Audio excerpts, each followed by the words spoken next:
Hello everyone, and welcome to the first episode of Stray Dog Footy. I'm sometimes known as Frodo, and I'm coming to you from beautiful and balmy Fort Myers, Florida. Well, to be honest, my name is not really Frodo, but it's close enough since most people outside of Scandinavia can't pronounce my real name, and just about everyone has seen at least some of the Lord of the Rings trilogy. Yes, I was born and lived in Norway before moving to the United States as a kid. I think I lost most of the accent, but you'll have to decide for yourself.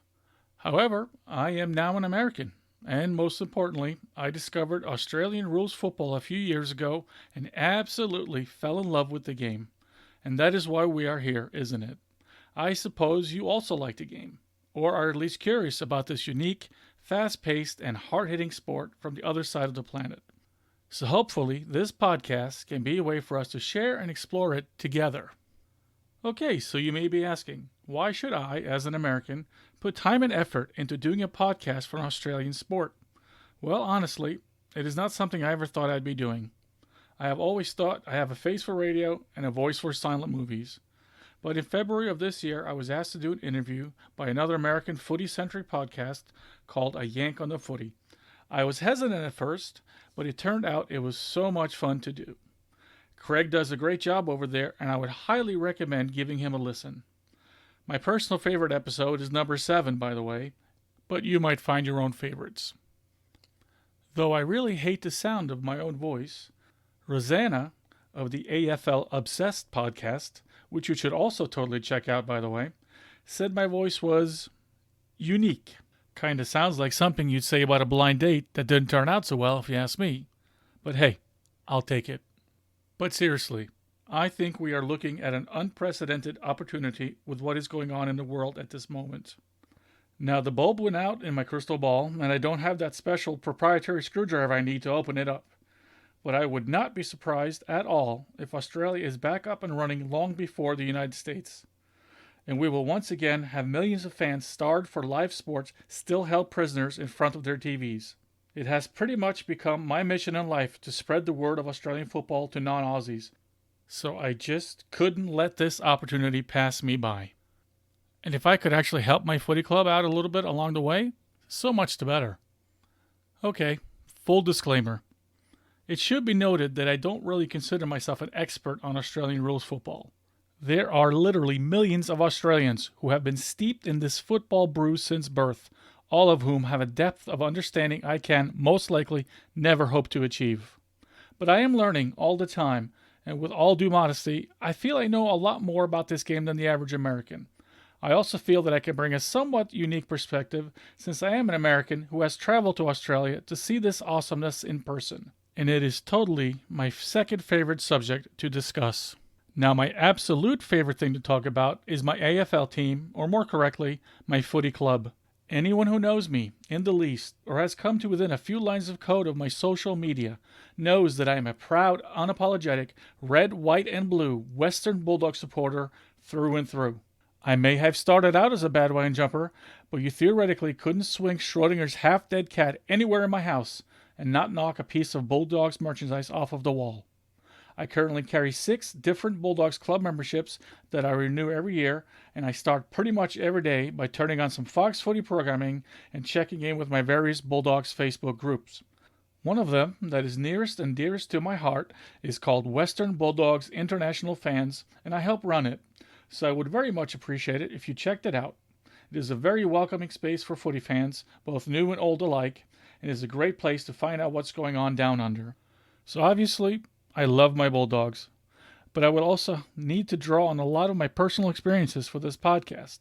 A lot of personal experiences which involve the doggies, and thus this podcast may develop a certain slant in that direction. I think you've been fairly warned. As for how and why I became a Bulldog supporter for life, I will have to tackle that in the next episode of the Stray Dog Footy podcast called Episode 2, A Bulldog Story. I suppose the obvious question is, just how did I get so caught up in a sport from the other side of the world? Unfortunately, it happened very late in life for me. I grew up playing soccer, ice hockey, and American football. As far as watching sports, I never cared for soccer on TV too much. I still watch ice hockey as the NHL season fits in quite well with the AFL offseason, but I've pretty much abandoned the NFL completely, Seems there are more flags, stoppages, and commercials than ever, and I have found something I love much, much more, namely Australian rules football. Before I got seduced by spectacular marks and bone-crunching tackles without pads or helmets, what I knew about Australia pretty much consisted of what I had heard from a pair of crocodile hunters named Irwin and Dundee. Sure, I knew the names of a few cities like Sydney, Melbourne, Darwin, and Alice Springs, but I'm not sure I could have found them on the map. Of course, I had heard that old cliche that everything in Australia wants to kill you, and I knew that a Tasmanian devil looked nothing like his cartoon counterpart. That's pretty much it. However, unlike many Americans, I have known since I was about 12 years old that Aussie rules football is in fact its own unique sport. My dad had a book called Rules of the Game that examined sports from all over the world. And when I managed to catch a few minutes of a match late at night on ESPN back then, I actually understood a little bit of what I was seeing. I, of course, had no idea what teams were playing, and all I really remember from those days were the fedoras and lab coats worn by the goal umpires. There simply was no other resource available to me back then. Just think how smart I could have seemed if I had access to YouTube like I do now. Okay, skip ahead 4 decades or so to late 2015, when I stumbled upon a mention of Australian rules football in an online article. I literally had seen zero footy in all those years, but now I did have YouTube, and the more I watched, the more I got interested. There were 2 videos I found during this time that I highly recommend for anyone interested in learning more about Australian rules football. First is one called What is AFL? It explains the rules pretty well, and it has some flashy and exciting footage. The second video is called NIN, that's N-I-N-H. NIN explains the rules of Australian football. I think that though it is somewhat less exciting than the first video, it actually does a slightly better job of explaining the rules. So, as I was learning all I could about the AFL, I was also happy to find out that here in the States, the Fox Sports and Fox Soccer Plus channels would be showing a few games a week as soon as the 2016 season started. And once March finally rolled around, I watched my first few games live in the middle of the night, and from there on, there was no stopping me. Ever since then, anyone I met, I would try to tell them about my discovery, not unlike someone who had recently found religion. I would try to hook them in with YouTube videos with words like greatest hits, greatest marks, and here comes the boom in the title. Inevitably, I would almost always get the same response, "Oh, you mean rugby?" And I would say, "No, this is Australian rules football. It is a totally different sport." They would look at me like I had 2 heads, watch a little more of the videos, and some would still say, "No, this is rugby." I don't know why I almost always hear this response. Maybe it's because over the years Australians who make the jump to the NFL have often been called rugby-style kickers.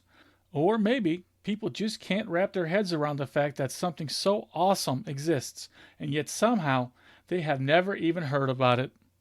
But as most of us know, Aussie rules is nothing like rugby. American football is much more like rugby. And Aussie footy? Well, I think Rosanna of the AFL Obsessed podcast probably offered the best comparison I have ever heard. That Aussie rules is more like Quidditch without the flying brooms. But who needs magic housekeeping implements anyway, when you got the greatest athletes in the world flying off of each other's necks? Am I right? Okay, earlier I mentioned that it is more appropriate to call AFL sides clubs rather than teams, and this is something I would like to spend the rest of this episode talking about. Unlike most teams in America, the 18 entities that currently compete in the Australian Football League are not owned by one incredibly rich individual or even a group of owners. The clubs of the AFL are member funded. That means that every year you as a member pay your club dues through various memberships to support the club. About the closest thing I can think of here in the United States would be the unique arrangement the Green Bay Packers of the NFL have with their community. The Western Bulldogs currently have close to 40,000 members, and we were hoping to get 50 before the season was over. Of course, all bets are off right now, but it does my heart good to know that people are still buying memberships despite these difficult times we're currently enduring. Some memberships could be considered similar to season tickets. There are various ones depending on how far away you live from the club, as it interstate or even internationally. Others are more geared as fundraisers. Some are specific to children of different ages. They even have memberships for pets. So you can see how it really isn't that hard for me to carry the different memberships that I do. But not all of my memberships are for the AFL team. The Western Bulldogs Football Club actually puts out 4 teams, or sides as they're often called. There is the AFL, of course, and also the AFL women's squad. Both compete at the top level of their respective sports. In American terms, these could be somewhat considered akin to the varsity teams, except these are paid professionals. But below each of these are the more JV-type sides, such as the Footscray Bulldogs playing in the statewide Victorian Football League, and a women's team for the corresponding VFLW League. Players will often move up and down from these sides as needed, be it due to injuries, performance, or even coaching strategy. There is one type of membership that I want to delve a little deeper into, one that has the most implications for Americans. Now, the AFL and the AFLW had, until everything stopped with the recent crisis, seen a huge growth in TV coverage here in the States.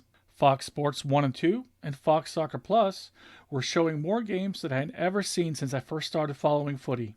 I can only hope this will continue once the world gets back to normal. However, if and when you become truly addicted to this sport, you will want to get the greatest thing ones and zeros ever assembled, the Watch AFL app. It will show you every game played in both the AFL and AFLW, live streaming or whenever you want to watch for the foreseeable future. Currently, I can go back and watch every match since round 1 of 2017. Also, you can stream the Fox Footy channel live all day long if you want. And you can also get all the Fox Footy programming such as pre-game shows, daily footy news, weekly wrap-ups, comedy, and even game shows. Not unlike if you were paying for cable in Melbourne, except of course that it runs on a mobile device or a laptop. But with an inexpensive cable, you can easily hook these up to any relatively new TV set. Now, it's not free. It costs about $30 or so a month, and in my opinion, well worth it. I would cancel my other TV services way before I let the Watch AFL app go. You can simply go to watchafl.com and purchase your subscription, follow directions, and bang, you are on your way. However, the better way to do it is through purchasing an international membership directly from your club. You get the exact same Watch AFL app, but usually cheaper, and now you're counted as a club member, which carries a certain amount of pride, and you will also receive some awesome club merchandise. This is definitely the way to go. Well, I guess that just about wraps it up for this episode. I would love to hear your comments, questions, and suggestions. Please tell me what you enjoyed about this podcast and what I could have done better. This is my first ever podcast, and I know I have a lot to learn, so your feedback would be invaluable. You can reach me on Facebook and Twitter at StrayDogFooty, and by email at straydogfooty@yahoo.com. Also, I am pretty familiar with the Western Bulldogs membership website, so if anyone needs a hand navigating it to get your international membership and Watch AFL app, just let me know. I cannot adequately convey just how much I appreciate you taking the time out of your day to listen to this podcast. I know you have many options on how to spend your free time and many choices of what to listen to during your commute. I sincerely hope you enjoyed this episode and will come back for more. I would also be extremely grateful if you would consider sharing a link to this podcast with your friends and loved ones, whether they are new to footy or are grizzled veterans of the game. I have to quickly mention that though I am not endorsed by or officially associated with either the Australian Football League or the Western Bulldogs Football Club, I love them both. Likewise, I am not endorsed by or officially associated with the musical group Peg and the Rejected, but I am a fan of their music. I would like to thank them for their song Red, White, Black, and Blue that I used a portion of as an intro to the podcast. I will put a link to their music in the show notes. The song in its entirety goes something a lot like this.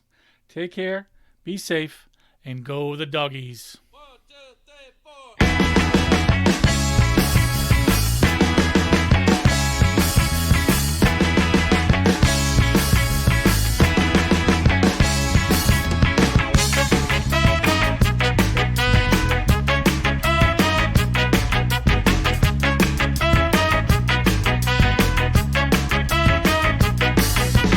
Stare at the sun till we can't see anymore.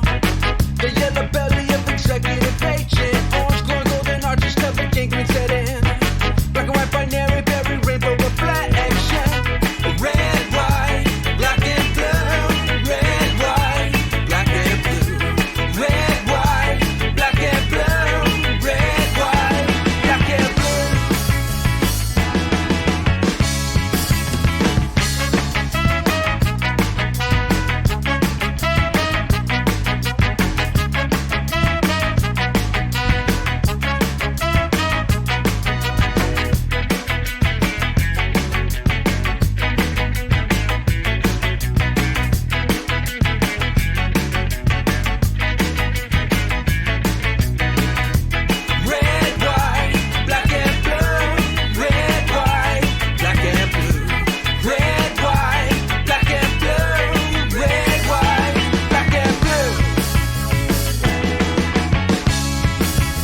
shades of brown and black. Ultraviolence number one export.